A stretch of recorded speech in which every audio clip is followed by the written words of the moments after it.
نحمده ونصلي ونسلم على رسوله الكريم أما بعد فأعوذ بالله من الشيطان الرجيم بسم الله الرحمن الرحيم ولا تهنوا ولا تحزنوا وأنتم الأعلون إن كنتم مؤمنين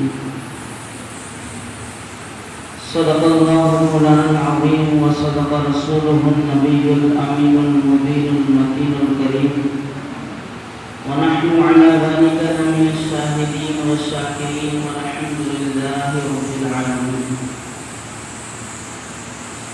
یا خدا بہر جناب مصطفیٰ امداد کن یا رسول اللہ اس بہر خدا امداد کن یا شہید کربلا یا دافع کرب و بلا گل رخا شہزاد گل و بلا امداد کن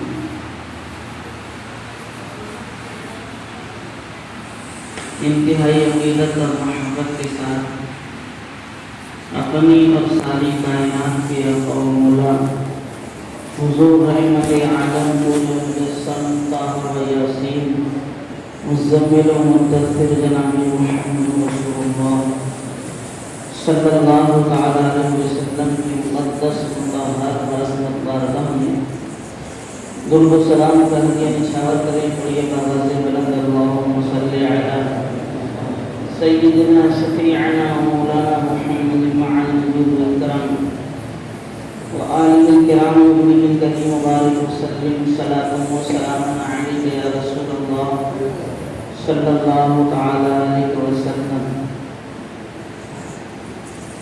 معزز سامعین کرام،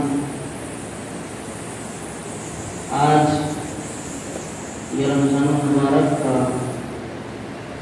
آخری جمعہ ہے جس کو جمعۃ الوداع بھی کہا جاتا ہے. اس دن اللہ رب العزت کے مقرر فرشتے زمین پر آتے ہیں اور اس کے نیک بندوں سے مصافحہ کرتے ہیں، اور اللہ رب العزت اس دن کے اندر اتنے لوگوں کی بخشش فرماتا ہے جتنے کے پورے رمضان مبارک میں اللہ نے گناہ گاروں کی بخشش فرمائی. میں دعا کرتا ہوں کہ پروردگار عالم میرا اور آپ کا نام بھی ان بخشے ہوئے لوگوں میں شامل فرمائے. معزز سامعین، اللہ جل جلالہ و عظم جلالہ نے مجھے اور آپ کو دنیا میں ایک مختصر وقت کے لیے بھیجا ہے. خود قرآن میں فرمایا وَلَكُمْ فِي الْأَرْضِ مُسْتَقَرٌّ وَمَتَاعٌ إِلَىٰ حِينٍ، کہ تمہاری زمین میں رہنے کا جو وقت ہے وہ تھوڑا ہے، اس کے بعد پھر اللہ کے حضور حاصل ہونا ہے.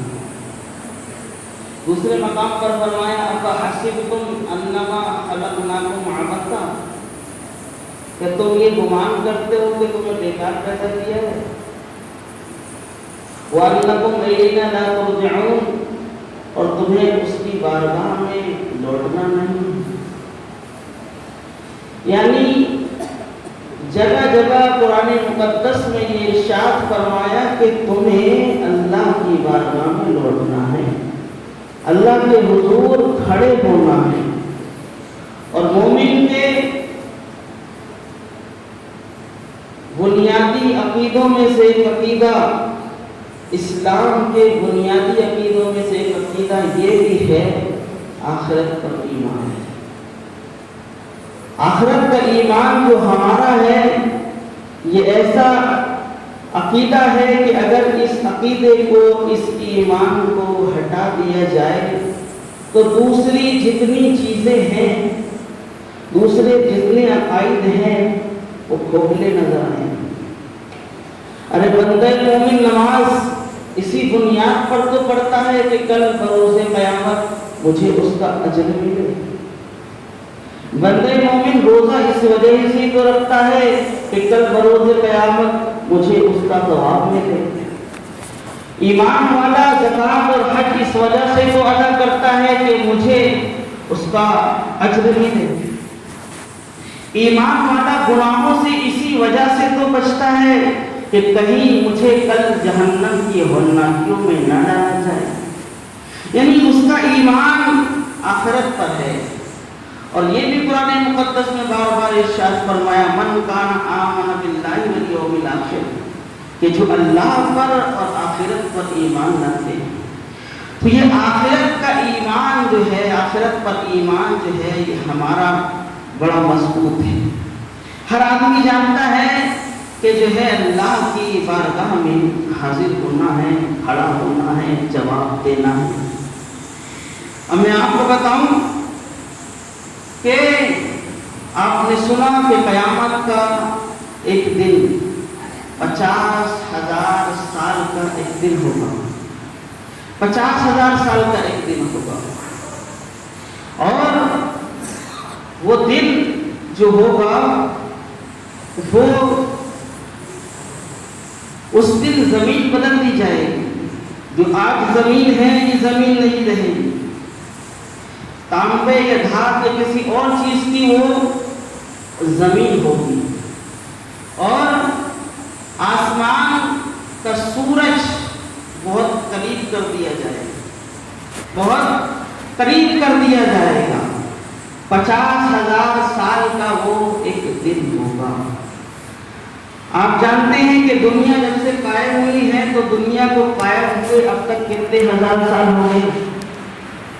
مفسرین کرام فرماتے ہیں کہ اب تک حضرت آدم علیہ السلام کی پیدائش سے اب تک جو ٹوٹل حساب ہے وہ 7,000 سال کا ہے. کتنے؟ 7,000 سال سے مطلب یہ دنیا قائم ہے.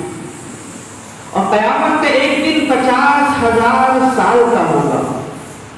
تو گویا کہ یہ جو دنیا کا دن قائم ہے یہ اس کے مقابلے میں کچھ نہیں. 50,000 سال کا وہ ایک دن ہوگا.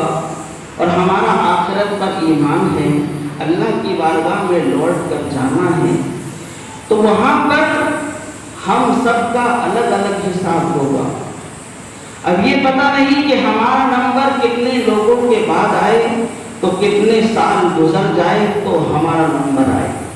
مثال کے طور پر 100 سال گزر گئے تو ہمارا نمبر آیا حساب دینے کا.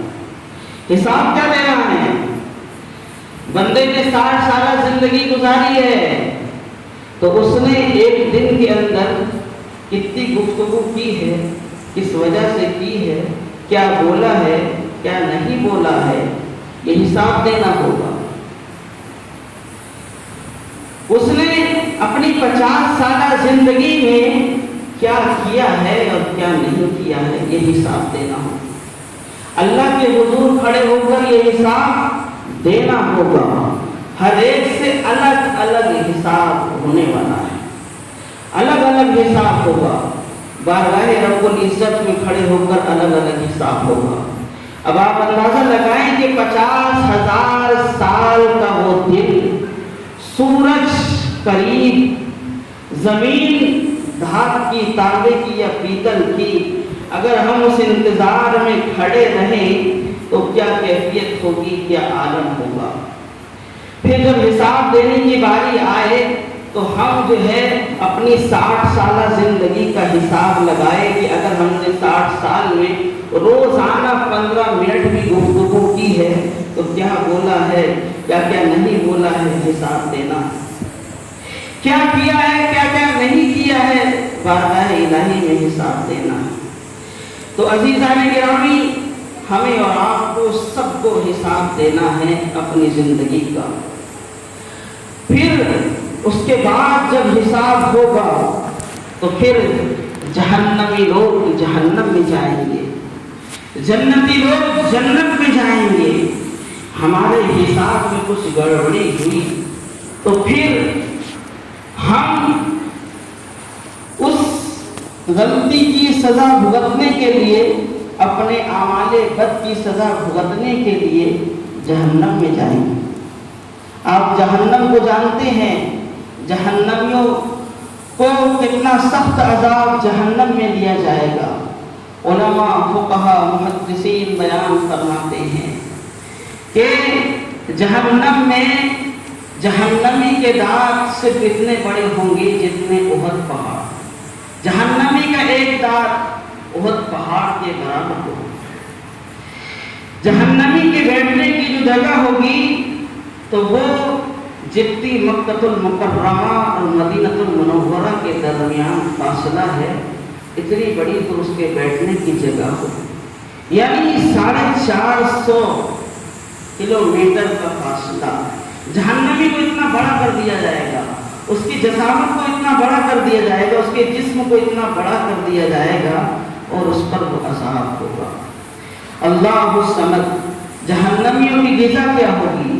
فرماتے ہیں کہ جو لوگ قیامت کے دن حساب ہوں گے اور گرمی کی اس تپش سے تپتے ہوں گے تو ان سے جو پسینہ نکلے گا، ان سے جو سڑن نکلے گی، ان سے جو پیپ نکلے گا، وہ جہنمیوں کو پلایا جائے گا، جہنمیوں کو دیا جائے گا۔ اور قرآن کریم میں آیا ان کے کھانے کے لیے شجرۃ زقوم، ایک درخت ہے جس کو کوہڑ کہا جاتا ہے، کانٹے دار درخت ہے، وہ جہنمیوں کے کھانے کے لیے ہوگا۔ اللہ اپنی پناہ میں رکھے مسلمانوں، اللہ اپنا فضل فرمائے۔ اگر وہ حساب لینے پر آ جائے تو ہمیں ایک دن کا حساب دینا بھاری پڑ جائے گا، اور اگر وہ بخشنے پر آ جائے تو پھر اس کی مہربانی عظیم ہے، اس کی مہربانی جو ہے بہت عظیم ہے۔ وہ بخشنے پر آئے تو ایک ہلکی سی نیکی کی بنیاد پر بخش دے، اور اگر وہ حساب لینے پر آئے تو ایک چھوٹی سی غلطی کی بنیاد پر جہنم میں ڈالے۔ میں کہنا یہ چاہتا ہوں کہ آج جمعۃ الوداع ہے، رمضان مبارک کا آخری جمعہ ہے۔ لوگ اس ماہ مبارک میں، اس ماہ صیام میں بڑی شوق سے، بڑے ذوق سے عبادت کرتے ہیں، شوق و ذوق سے عبادت کرتے ہیں۔ اللہ ان کی عبادتوں کو قبول فرمائے، ہماری عبادتوں کو قبول فرمائے۔ لیکن مسلمانوں یاد رکھو، دیکھنے میں یہ آتا ہے کہ انسان اس ماہ مبارک میں تو شوق و ذوق سے عبادت کرتا ہے، لیکن جیسے ہی یہ ماہ مبارک ہم سے جدا ہوتا ہے، ہم سے رخصت ہوتا ہے، پھر انسان وہی اپنی پرانی روش کے مطابق، وہی اپنی پرانی کارناموں کے مطابق وہی کام کرنے لگتا ہے جن سے اللہ و رسول نے منع کیا ہے۔ بہت سے لوگ تو ایسے بھی دیکھے جاتے ہیں جنہوں نے پورا مہینہ کوئی گناہ نہیں کیا، اور نعوذ باللہ وہ عید کا دن پاتے ہی اتنے گناہوں میں ملوث ہو جاتے ہیں کہ گویا کہ ایسا لگتا ہے کہ پورے مہینے میں جو ان سے گناہ رہ گیا تھا وہ اس کی کمی کو پورا کر رہے ہیں، معذرت ہے۔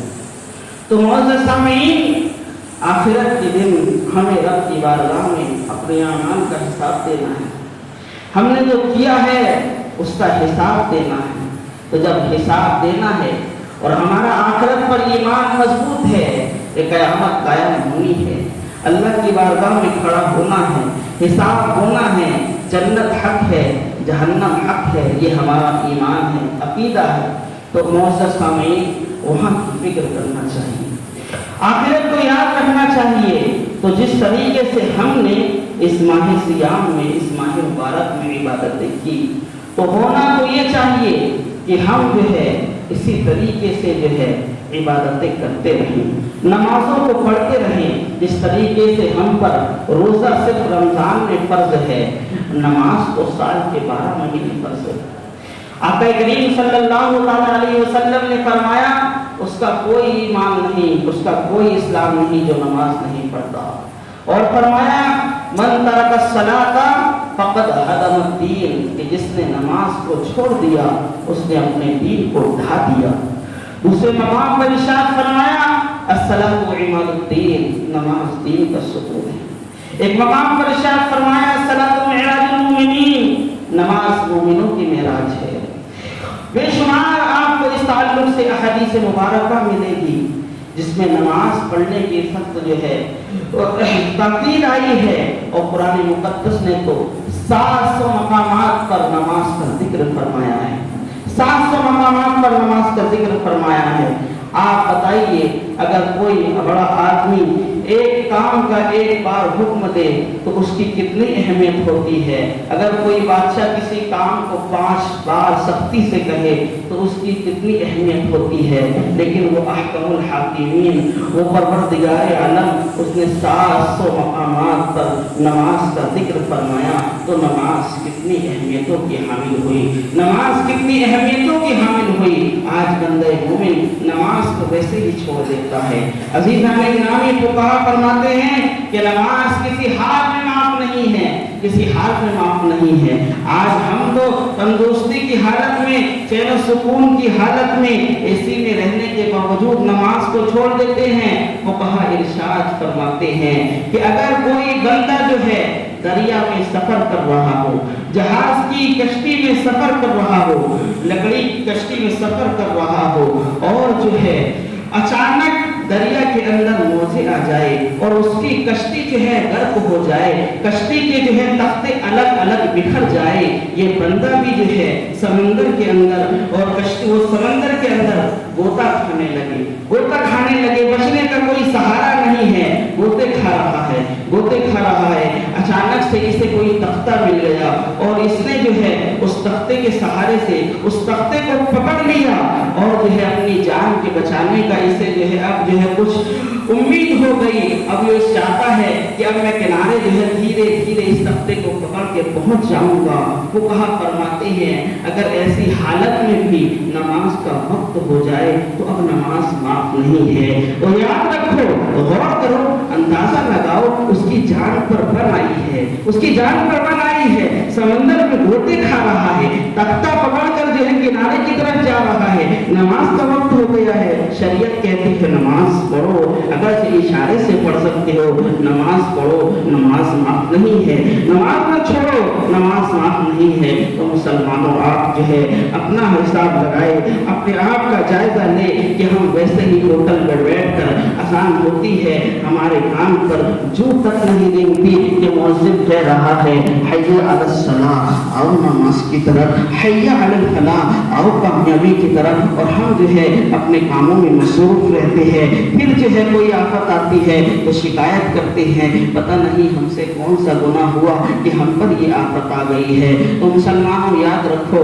میں یہ عرض کر رہا ہوں کہ جمعۃ الوداع ہے، آپ نے جس طریقے سے نمازوں کی پابندیاں کی ہے، جس طریقے سے آپ نے قرآن کی تلاوت کی ہے، اعمال صالحہ کیے ہیں، آپ جو ہے اسی طریقے سے اعمال صالحہ کرتے رہیے، نمازوں کو پڑھتے رہیے۔ یہ رمضان اللہ نے ہمیں عطا کیا تھا، اللہ کا لاتعداد شکر و احسان ہے۔ اب اتنے لوگ موجود ہیں، آئندہ رمضان کس کو ملے کس کو نہ ملے اس کا کسی کو پتہ نہیں ہے، کب موت کا فرشتہ آ جائے اور ہماری روح قبض کر لے اور ہمیں جو ہے اس دار آخرت کی طرف جانا پڑ جائے، اس کا کسی کو معلوم نہیں ہے۔ تو نمازوں کی پابندی کیجیے، اعمال صالحہ کیجیے۔ عزیزان گرامی یاد رکھیے، بہت سے لوگ نمازوں کو پڑھتے ہیں، عبادتیں کرتے ہیں، پھر ماہ سیام گزرنے کے بعد جو ہے وہ جو ہے اپنی پرانی روش کے مطابق آ جاتے ہیں۔ قرآن کریم نے ایک عورت کی مثال بیان کی ہے کہ ایک عورت ہے جو ہے ذہنی اعتبار سے اس کا ذہنی توازن جو ہے خراب ہے، وہ دن بھر جو ہے چرخہ کاٹتی ہے، سوت تیار کرتی ہے، اور جب رات ہوتی ہے تو اس نے دن بھر جو کاٹا تھا اس کو ریزہ ریزہ کر کے ڈال دیتی ہے، تو اب اس کی جو دن بھر کی محنت ہے وہ سب اس نے ضائع کر دیا، اس کا کوئی نتیجہ نہیں ملا۔ آپ نے پورے مہینے عبادتیں کی، روزوں کو رکھا، نمازوں کو پڑھا، اب پھر جو ہے ماہ سیام گزرنے کے بعد آپ گناہوں میں ملوث ہو جائیں، خطا کاریوں پر آمادہ ہو جائے اور نمازوں سے دور ہو جائے۔ آپ نے پورے مہینہ عبادت کی، کہیں ایسا نہ ہو کہ اللہ رب العزت آپ کی عبادت کو ضائع کر کر دے، آپ کے اعمال کو برباد کر دے۔ اللہ نے تو ارشاد فرمایا عاملۃ ناصبۃ تصلی نارا حامیہ، عمل کریں گے، مشقتیں جھیلیں گے اور بدلہ یہ ہوگا کہ جہنم کی بھڑکتی ہوئی آگ میں بیٹھیں گے، جہنم کی بھڑکتی ہوئی آگ میں بیٹھیں گے۔ مطلب کیا ہوا؟ بہت سے نمازی نماز پڑھیں گے، مشقتیں جھیلیں گے، روزے کی مشقت کو وہ 12 گھنٹہ یا 14 گھنٹہ پیاس اور بھوک کی شدت کو برداشت کریں گے، پھر بھی بدلہ کیا ہوگا؟ جہنم کی بھڑکتی ہوئی آگ میں بیٹھیں گے۔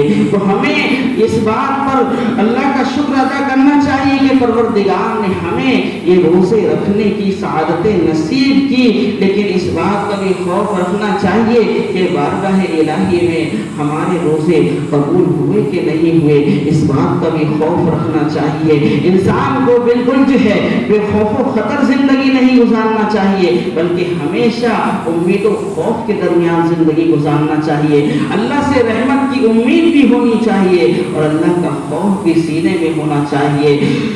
امام الاولیاء سرکار وقت آدم رضی اللہ تبارک و تعالی عنہ ارشاد فرماتے ہیں کہ لوگ اس خوشی میں ہیں، کل عید ہے، کل عید ہے، کل عید ہے، لوگ خوشی میں ہیں۔ غوث اعظم فرماتے ہیں عبد القادر کی عید تو اس دن ہوگی جس دن عبد القادر اپنا ایمان دنیا سے سلامت لے کر جائے گا، عبد القادر دنیا سے اپنا ایمان سلامت لے کر جائے گا۔ بتاؤ وہ امام الاولیاء جن کی شان یہ ہے کہ پوری روئے زمین کو ایسے دیکھ لیتے ہیں جیسے اپنی ہتھیلی میں ہاتھ، اپنی ہتھیلی پر رائی کا دانہ، ان کی شان یہ ہے۔ اللہ نے ان کو اس طریقے سے جو ہے اختیارات عطا فرمائے ہیں کہ وہ فرماتے ہیں کہ میرا کوئی مرید اگر مشرق میں ہو اور میں جو ہے مغرب میں ہوں اور مجھے وہ یاد کرے تو میں وہیں سے اس کی مدد کر دیتا ہوں۔ ان کی شان یہ ہے، مگر وہ جو ہے اللہ سے اتنا خوف رکھتے ہیں، اللہ سے اتنا ڈر رکھتے ہیں، فرماتے ہیں لوگ عید کی خوشی میں مشغول ہے لیکن میری عید تو اس دن ہوگی جس دن میں اپنا ایمان دنیا سے سلامت لے کر جاؤں۔ تو غوث اعظم ایمان کی اتنی فکر کرے تو ہم جو ہے اس دور میں جس دور سے گزر رہے ہیں اور ہمارے جو ہے ہم جو ہے سر سے لے کر پاؤں تک گناہوں میں ملوث ہے، تو ہمیں اپنے ایمان کی، ہمیں اپنے اعمال کی کس قدر فکر کرنا چاہیے۔ اللہ مجھے اور آپ کو سب کو اعمال صالحہ کرنے کی توفیق عطا فرمائے۔ پروردگار ہمیں اسی طریقے سے جس طریقے سے ہم نے اس ماہ مبارک میں نمازوں کو ادا کیا ہے، مولا ہمیں اسی طریقے سے پورے سال نمازوں کو ادا کرنے کی توفیق عطا فرمائے۔ جس طریقے سے ہم اس مہینے میں گناہوں سے بچتے رہے، پروردگار ہمیں پورے سال پوری زندگی گناہوں سے بچنے کی توفیق عطا فرمائے۔ پروردگار میرا اور آپ کا سب کا خاتمہ ایمان پر فرمائے۔ پروردگار نے جو کچھ عرض کیا قبول فرمائے، کوئی غلطی ہو گئی تو اس کو معاف فرمائے۔